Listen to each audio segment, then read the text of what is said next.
Hello friends, இந்த பனங்காய் பணியாரம் நான் எப்படி செய்து பார்க்கலாமா? வாங்க பார்க்கலாம். அதுக்கு பனங்களி நான் இந்த போத்தலில் தான் வாங்கி கொண்டு வந்திருக்கேன். இது காய்ச்சி தான் அவங்க போத்தலில் வச்சு விற்கிறாங்க. சரியா?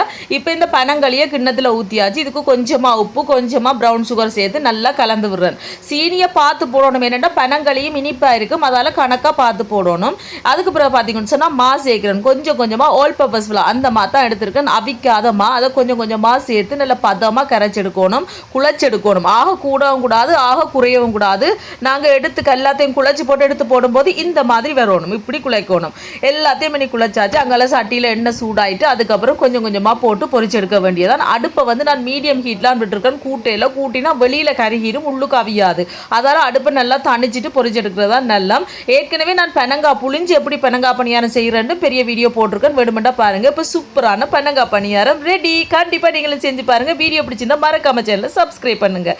பை டாடா.